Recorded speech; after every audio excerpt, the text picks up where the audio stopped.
예수로 충만. 금년 우리 교회 표어는 복음의 능력을 경험하는 것, 예수로 충만한 겁니다. 할렐루야. 한 주간 평안하셨습니까? 오늘도 예배 자리에 나오신 여러분을 사랑하고 축복합니다. 옆 사람과도 인사하십시다. 오늘도 만나서 반갑습니다. 잘 오셨습니다. 은혜 많이 받으세요. 영상으로 예배하시는 분들 계시면 주의 은혜가 그 가운데도 함께 하시기를 바랍니다. 저는 이 설교 주제 때문에 항상 늘 고민하고 기도하는 목사입니다. 2년 가깝게 창세기 연속 설교를 마치기 전부터 다음에는 어떤 말씀을 전해야 될까, 어떤 책을 선택해서 설교를 할까 라고 하는 기도를 하나님께 하면서 질문을 했습니다.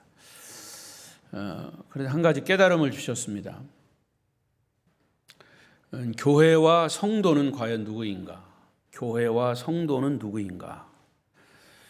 많은 사람들이 예수를 믿으면서도 교회가 뭔지, 성도가 뭔지 잘 모르는 경우가 있습니다. 그래서 특히 이 시대에는 교회와 성도가 바른 정체성을 가지고 신앙을 지켜가야 할 것이다 라는 생각을 늘 가지고 있는데, 그거에 대해서 교회와 성도는 과연 누구인가라고 하는 정체성을 좀 더 확실하게 이해하고 알아야 성도의 책임과 교회의 역할을 할 수 있을 것이다 라고 하는 마음을 하나님께서 주셨습니다. 그래서 거기에 적합한 말씀이 뭘까? 그래서 이 고린도 전서의 말씀이다.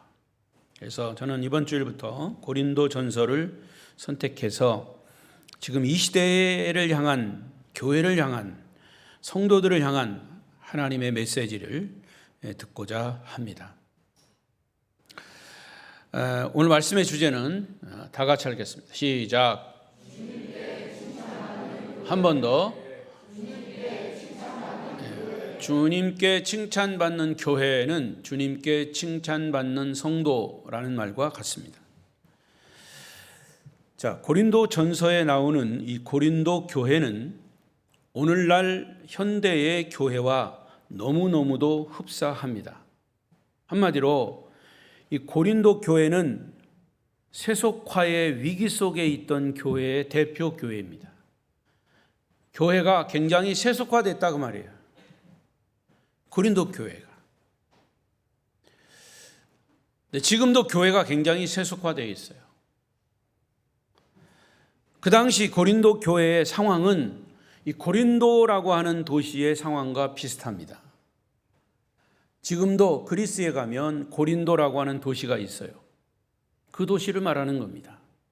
그 도시에서 일어났던 그런 이 복음의 열정, 은사의 놀라운 역사, 그럼에도 불구하고 그 도시는 굉장히 타락한 도시. 그래서 고린도라고 하는 도시는 부도덕하고 악한 사람들의 대명사로 여길 정도로의 죄 많은 도시. 죄 많은 도시에 살고 있는 사람들이 모이는, 그럼에도 불구하고 교회 공동체가 있었는데 그 교회가 고린도 교회입니다. 이 고린도 교회의 모습을 통해서 오늘날 현대 교회의 모습과 교인들의 신앙 상태를 진단해 볼 수 있습니다. 불완전한 사람들이 모여 사는 공동체는 어디나 있는 것이고 누구에게나 있습니다. 그러나 중요한 것은 그 불완전한 모습들을 어떻게 극복하느냐가 중요합니다. 문제를 안고 계속 살아간다면 결국 그 교회는 교회로서의 역할을 잃어버릴 것이고 주님께 책망받을 것입니다. 여러분, 우리 몸에 병이 있으면 그 병을 어떻게든지 치료하려고 하는 그런 의지가 있어야 됩니다. 그 병을 안고 그냥 이러다 죽지 그럼 죽는 거예요. 병을 치료하고자 하는, 그것을 회복하고자 하는 노력과 열심히 있어야 되죠. 그래서 교회 안에서 발생할 수 있는 문제를 우리가 어떻게 극복할 수 있는지의 해답을 이 고린도전서를 통해서 찾아보자는 거죠. 고린도 교회 성도들을 보면서 반면 교사로 삼아야 합니다. 더 나아가 교회가 어떻게 교회의 역할을 할 수 있고 성도가 어떻게 성도의 역할을 할 수 있느냐, 어떻게 교회의 기능을 잘 감당해야 하느냐. 그래서 주님께 칭찬받는 교회, 성경적 교회, 건강한 교회, 아름다운 교회가 되시기를 바랍니다. 그래서 고린도전서는 사도 바울이 에베소에서 전도 사역을 거의 마무리할 때 고린도 교회 성도들을 대상으로 쓴 편지입니다. 물론 바울이 유럽에 가서 복음을 전할 때 고린도에 가서 복음을 전했습니다. 그 아주 험악한 죄 많은 도시에 가서 복음을 전했습니다. 그리고 고린도 교회가 세워진 거예요. 그리고 고린도를 떠나 유럽 전역을 전도하면서 이제 자기가 전도했던 교회를 세웠던 교회 소식을 듣죠. 사도 바울이 에베소에서 전도 사역을 거의 마무리할 때 고린도 교회 소식을 듣습니다. 말씀드린 대로 그 당시 고린도라고 하는 도시는 그리스에서 가장 번창한 항구 도시입니다. 그리스 아테네와 고린도는 가까운 거리에 있어요. 버스로 한 40분이면 갈 수 있는 그런 도시입니다. 그리스에서 가장 번창하고 항구 도시이기 때문에 소위 돈이 많은 도시예요. 사람들이 돈이 많아요. 그게 고린도입니다. 그리고 조금 더 남쪽으로 내려가면 겐그레아라고 하는 도시가 있는데 이 겐그레아는 사도행전이나 로마서에 그 이름이 많이 나옵니다. 사도 바울이 복음을 전하면서 너무나 많은 갈등이 있었습니다. 그때 다시 한번 자기를 돌아보기 위해서 겐그레아라고 하는 곳에 가서 머리를 빡빡 깎았어요. 스님이 되려고 한 게 아니고 자기를 돌아보려고 하는 그런 각성으로 겐그레 도시에 내려가서 머리를 깎은 사건이 사도행전에 나옵니다. 그래서 겐그레아가 유명합니다. 항구를 끼고 있는 도시 고린도. 그런데 이 고린도에는 우상 숭배가 만연한 곳입니다. 제가 2010년도 지금부터 15년 전에 터키 그리스의 이 바울의 선교 여행지를 순례하는 그런 시간이 있었습니다. 그리스 터키를 성지 순례할 때 고린도에 들어가면서 보니까 구도시와 신도시가 있는데 구도시에는 높은 산이 있어요. 자, 사진을 한번 보여주세요. 보세요. 여기 보세요. 여기 보세요. 사진 나왔다니까 보세요. 빨리 보세요. 여기 지금 저 높이 산이 있죠. 이 고린도의 입구에 있는 곳입니다. 그리고 여기 이제 신전터가 있죠. 이게 고대 신전터입니다. 고대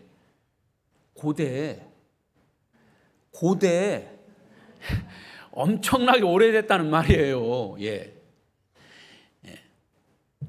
그러니까 아직도 저기 산 위에라든가 거기까지 올라가 보진 않았지만 여기 이렇게 신전터가 있어요. 옛날 성터가 남아 있습니다. 이게 이 성터는 뭐냐면 아프로디테 여신 여자 신전터가 아프로디테. 그러니까 그 지역에 가면 그런 옛날 고대의 성터가 많이 신전터가 많이 남아 있어요. 근데 옛날 이 신전이 있는 곳에는 뭐가 같이 있냐? 창녀들이 있습니다. 창녀들이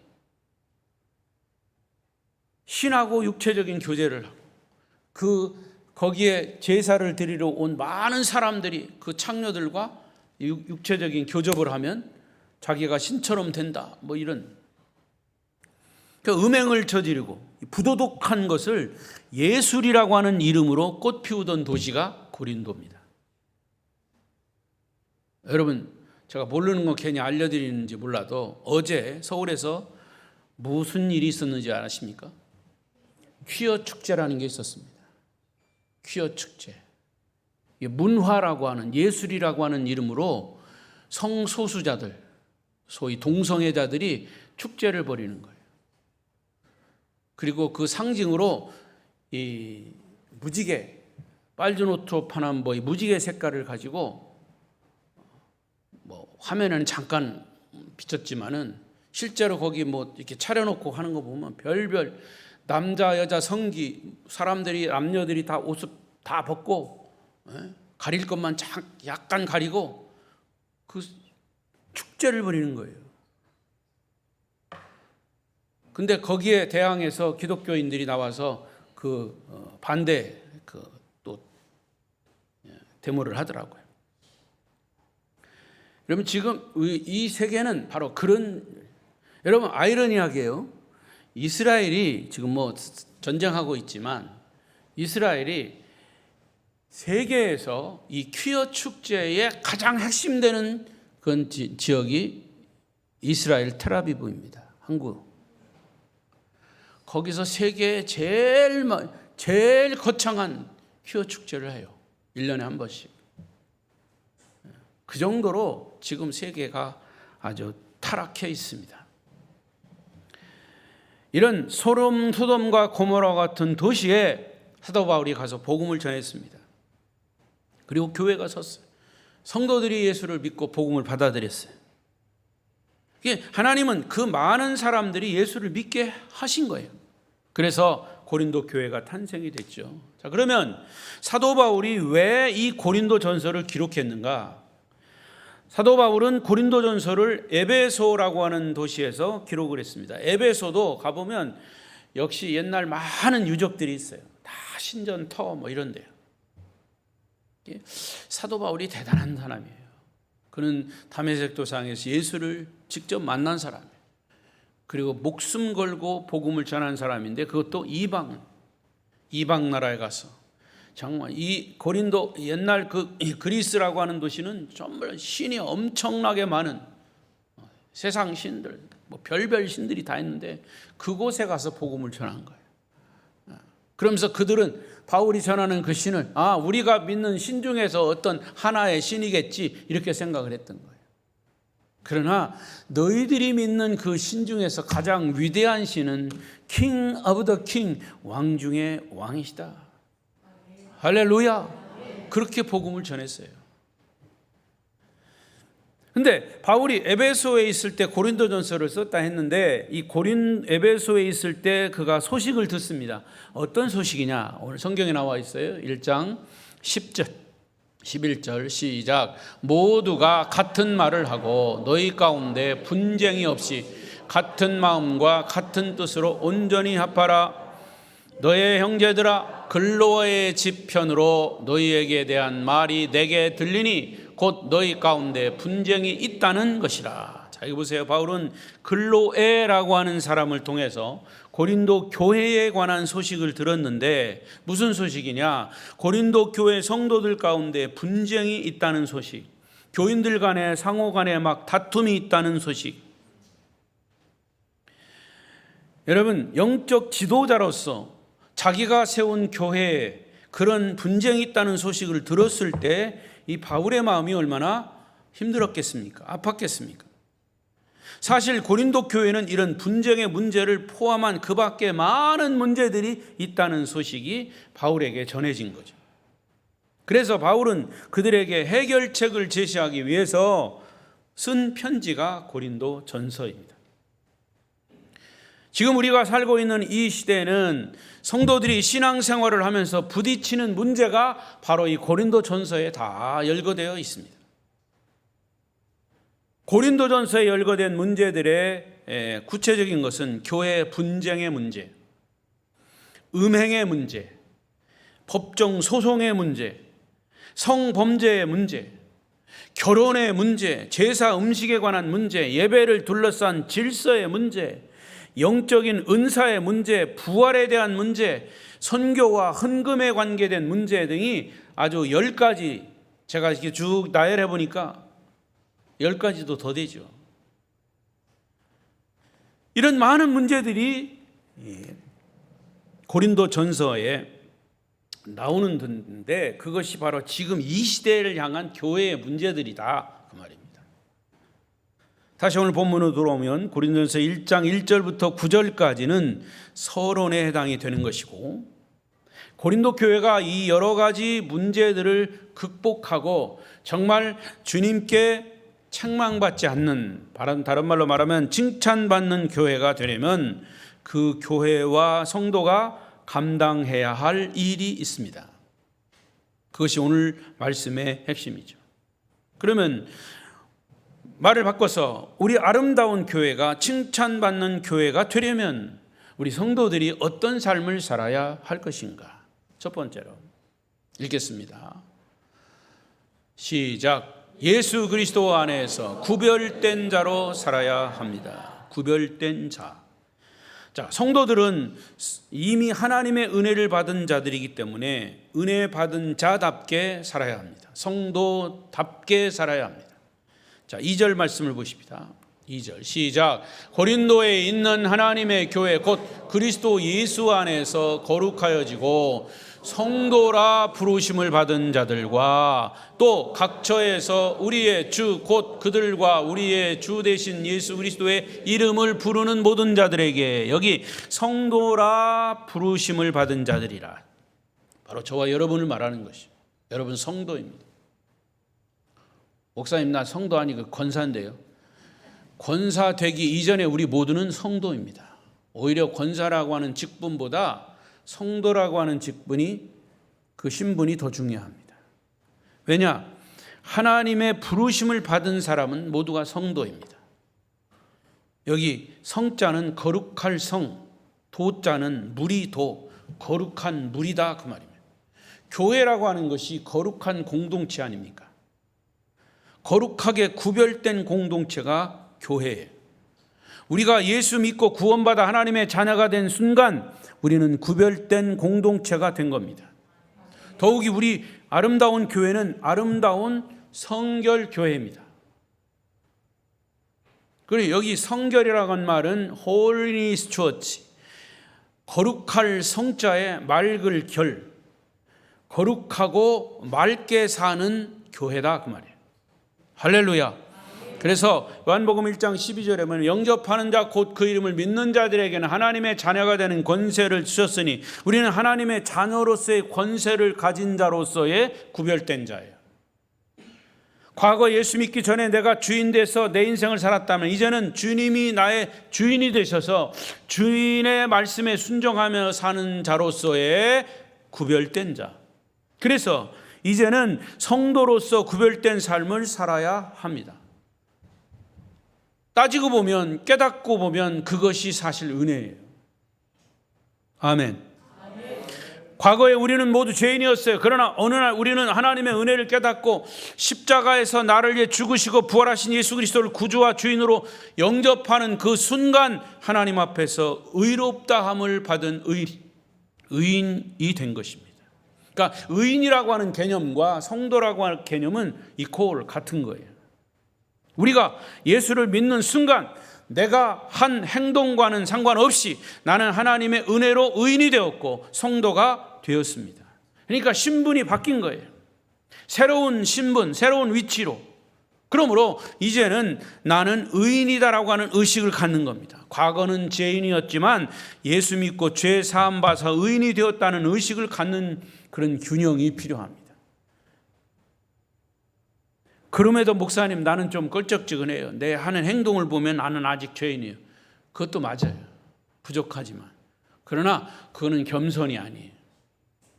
예수 그리스도를 진짜 믿는다면 예수 안에서 우리는 의인이 된 거예요. 할렐루야. 거지 꼴을 하고 있으면 거지 같아. 아니요, 거지요.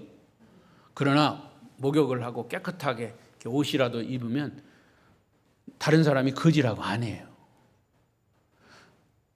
없으니까 여기 좀 요 앞에 그 남자분 있어요. 우리 여자분 말고 밥 먹으러 온 분 말고 남자. 그 남자도 가끔 가다가 새벽에 술을 잔뜩 취해가지고 와요. 내 설교하고 있으면 저 뒤에 앉아가지고 서가지고 이렇게 얼굴이 벌게 가지고 있어요.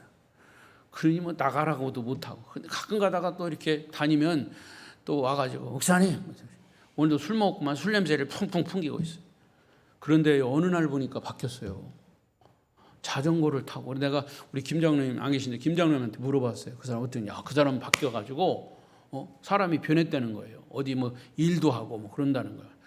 내가 확실히 알아보진 않았지만은 바뀌었어요. 변했어요. 술 먹는 모습, 술 먹고 주정하는 모습이 안 보여요.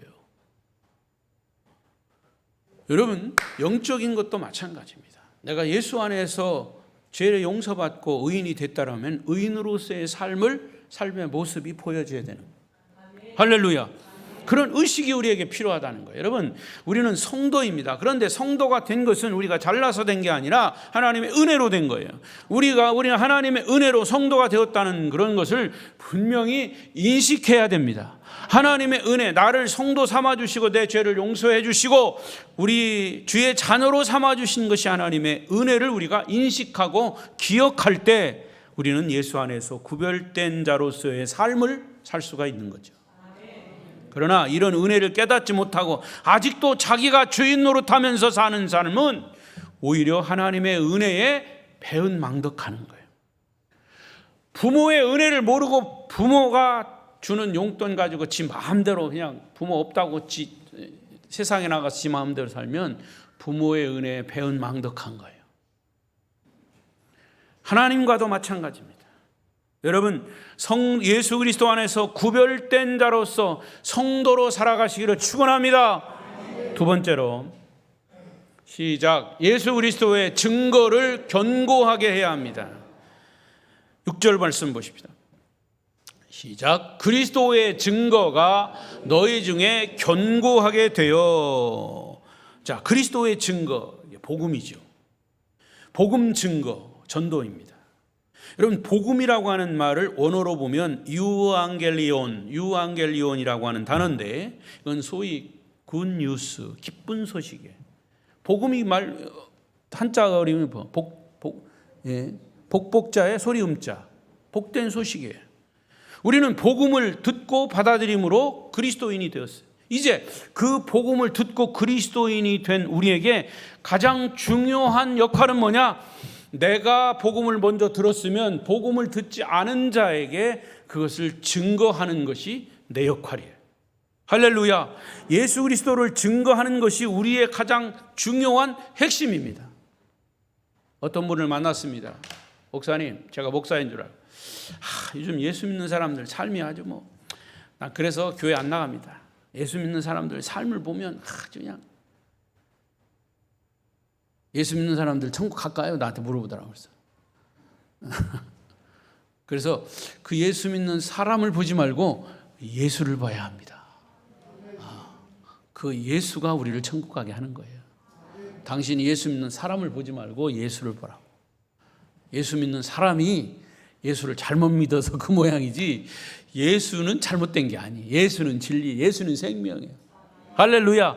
여러분, 그래서 우리가 그리스도인이 되는 순간 하나님은 예수를 증거할 수 있는 능력도 같이 주신 거예요. 5절 6절을 보십시다.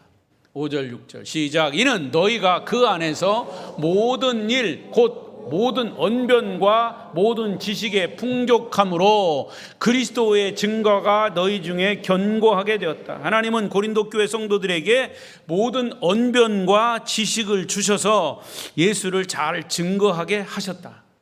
그러므로 이제부터 우리의 삶이 성도의 삶이 되려면 예수를 증거하는 것을 더 견고하게 해야 합니다. 여러분, 예수를 증거하면 말로 증거하는 것도 있지만 여러분 왜 예수를 증거하지 못합니까? 솔직한 얘기로 내가 예수를 열심히 증거하다 보면 사람들이 뒤통수 해야 되고 너나 잘해라 그래요. 그럴 때 우리가 찔리죠? 찔려요. 안 찔립니까? 여러분 안 찔리는구나. 예? 그러니까 복음을 잘 전할 수 있는 능력과 언변은 중요해요. 언변이 없으면 전도도 잘 못해요. 그래서 언변도 필요하고 그리스도를 아는 지식도 필요하지만 그것만으로는 그리스도에 대한 증거가 견고하게 되지 않는다. 우리가 좋은 언변을 가지고 복음을 전하는 훈련도 열심히 하고 전도 방법도 배워야 됩니다. 그런데 중요한 것은 먼저 믿은 우리의 그리스도인의 삶의 열매다. 그러니까 우리 예수 믿는 사람이 삶의 열매를 잘 맺으면 그거 보고 다른 사람도 예수 믿게 되는 거죠. 그래서 고린도전서는 우리의 삶이 거룩해야 복음 증거가 견고해질 수 있다 말씀하는 거예요. 여러분, 삶이 복음 증거를 견고하게 하는 여러분의 삶이 되시기를 바랍니다. 본래 고린도의 사람들은, 특별히 그리스 사람들은요, 전통적으로 언변과 지식이 뛰어난 사람들이에요. 여러분 잘 아시는 대로 그리스 사람들 중에는 그 유명한 철학, 필로소피라고 하는, 철학이라고 하는 단어 자체를 만든 사람이 피타고라스예요. 학생들 피타고라스 들어봤어? 피타고라스의 정리 뭐 이런 거 있잖아요. 이 피타고라스가 철학자입니다. 그리스의 철학자. 필로소피, 철학이라고 하는 단어 자체를 만든 사람이 피타고라스예요. 그 말로 유명합니다. 소크라테스 있죠. 너 자신을 알라. 네 꼬라지를 알라. 소크라테스입니다. 철학자입니다. 아리스토텔레스, 플라톤, 이 세계적인 철학자, 고대 철학자들을, 그 철학자들의 이야기가 지금까지 우리가 그걸 보고 있어요. 그렇게 위대한 철학자를 낳은 나라 사람들이 누구냐? 그리스예요. 여러분, 신약 성경이 그리스어, 헬라어로 되어 있어요. 신약 성경이. 더군다나 고린도 사람들이 예수를 믿고 은혜를 받았을 때 얼마나 복음에 대해서 말을 잘했는지 몰라요. 그러나 우리가 주목해야 할 부분은 그들은 풍부한 언변, 풍부한 지식은 있었지만 그들에게 결정적으로 취약한 것은 언변을 뒷받침하는 삶이 없었다는 거죠. 아무리 그리스도에 대한 언변과 지식이 많아도 복음 증거가 견고해질 수 있는 삶의 열매가 뒷받침되지 않으면 그리스도를 증거하는 것은 헛된 것이다. 공기 빠진 풍선과 같이 힘이 없다 그 말이에요. 여러분, 우리가 여러 가지 시험과 갈등의 문제를 넘어서 복음 증거를 견고하게 하는 저와 여러분 되기 위해서 삶의 열매가 필요합니다. 삶의 열매는 역시 주인을 바꾸는 겁니다. 내가 내 인생의 삶이 아닌 주님이 주인된 삶을 사는 것. 주님이 주인된 삶은 주님이 명령하심을 따라 말씀에서 명령하시는 바를 순종하며 사는 삶이 되면 우리는 자연스럽게 삶의 열매가 맺게 되는 것이죠. 주인된 주님이 그때그때 명령하시는 말씀을 순종하심으로 예수의 증인된 삶을 사시기를 바랍니다. 마지막 세 번째, 다 같이 읽어요. 시작. 성령의, 다시 한번 크게. 자, 목사님 나는 성령 은사 받은 게 없는데요. 아니에요. 여러분 모두가 다 성령의 은사를 받은 거예요. 내가 잘 몰라서도 그렇고, 여러분 하나님이 주신 달란트는 하나님 주신 은사예요. 이미 고린도 교회 성도들은 하나님의 은혜를 많이 받은 사람, 성령의 은사도 풍성히 받은 사람. 고린도전서를 읽어보십시오. 나중에 12장을 보십시오. 여러 가지 은사들이 많습니다. 죄가 많은 곳에 은혜도 많다고. 죄 많은 도시에 고린도 교회지만 그와 함께 고린도 교회 성도들은 하나님의 은사, 성령의 은사들을 많이 체험. 이게 성령의 은사들을 많이 받으니까 또 거기서 문제가 생겨요. 은사가 넘쳐난 교회가 고린도 교회.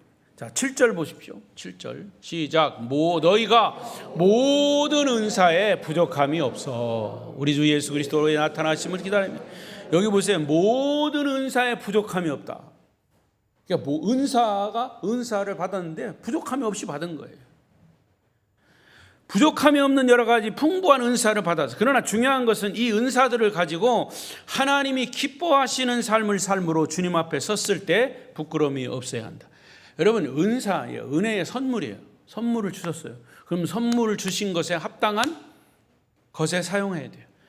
하나님 주신 은사, 그게 선물이면 하나님이 원하시는 삶을 우리가 살아가는 거죠. 아버지가 저 서울에 있는 자녀에게 용돈 줬어요. 이거 등록금 해라. 너 필요한 때 써라. 근데 그 등록금 가지고 엉뚱한 데 가서 게임 한 대 쓰고 거시기 한 대 쓰고 다 엉뚱한 데 써보세요. 그럼 어떻게 될까요? 예?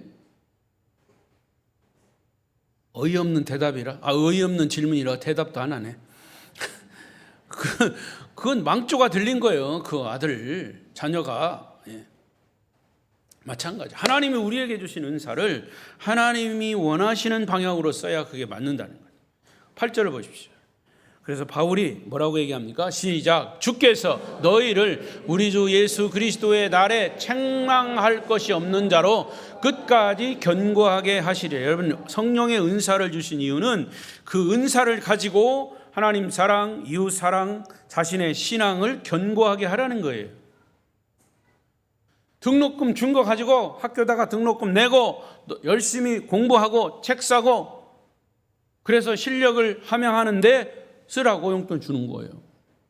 하나님이 우리에게 은사를 주신 거는 바로 우리의 신앙, 하나님 사랑, 이웃 사랑, 자신의 신앙 견고하게 하라는 데 주신 거예요.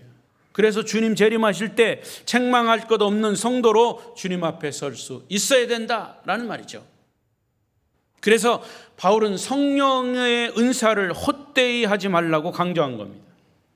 여러분, 바울이 이렇게 고린도 교회를 향해서 강조하는 말씀은 바로 지금 저와 여러분에게 하시는 말씀으로 들으시기를 바랍니다.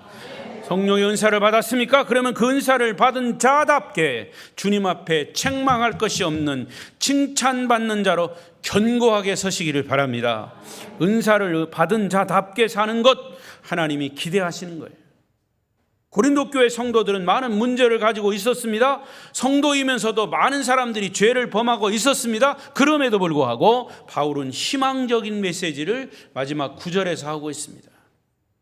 희망적인 메시지를 들어보십시다. 시작. 너희를 불러 그의 아들 예수 그리스도 우리 주와 더불어 교제하게 하시는 하나님은 미쁘시도다. 여기 하나님은 미쁘시다라는 말은 하나님은 신실하시다라는 표현이에요. 고린도 교회 성도들은 불성실해도 하나님은 신실하세요. 신실하신 하나님은 우리를 불러서 예수 그리스도와 더불어 교제하게 하셨다.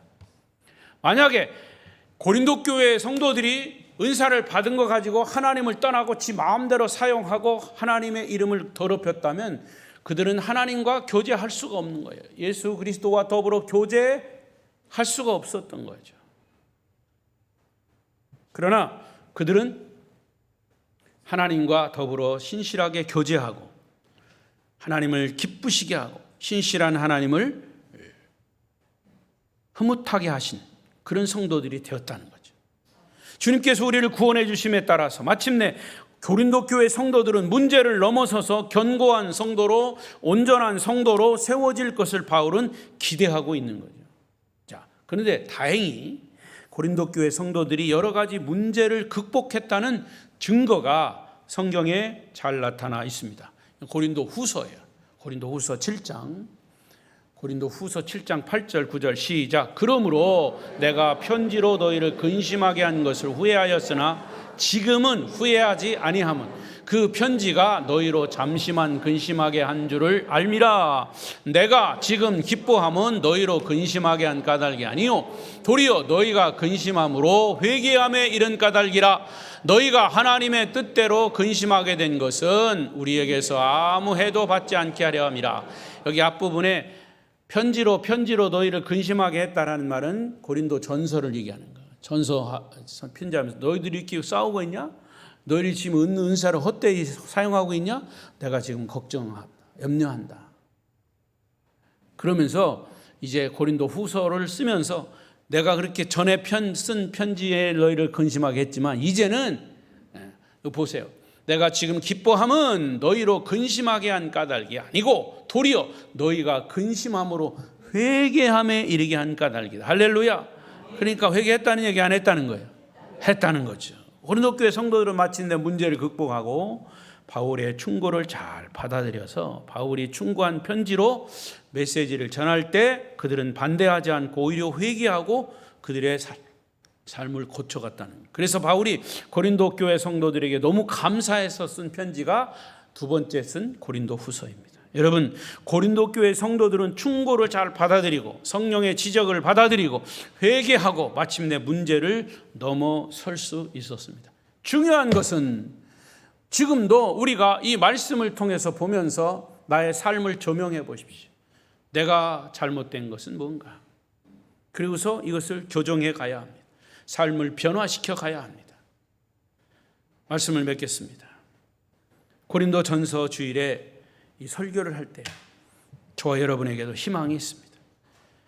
여러분 모두가 다 동일하게 그렇게 말씀을 들으면서 교정하고 변화시켜서 주님 앞에 바로 서는 것을 원하십니다. 하나님이 그것을 원하십니다. 목사인 저도 그것을 원합니다. 고린도 교회가 그토록 많은 문제가 있었지만 그런 것들을 넘어서서 하나님이 쓰시는 도구가 되었다면 우리 아름다운 교회 성도들도 우리에게 있는 죄의 문제, 영적 문제, 은사의 문제 등을 넘어서서 극복하고 마침내 하나님께 쓰임받는 성도들이 되어야 할 줄로 믿습니다. 우리 모두가 주님 앞에 서는 날 참 잘했어요. 옆 사람 보십시오. 옆 사람. 참 잘했어요. 참 잘했어요. 그렇게 칭찬받는 교회 성도로 끝까지 견고하게 서시기를 축원합니다. 축원합니다. 기도하십시다.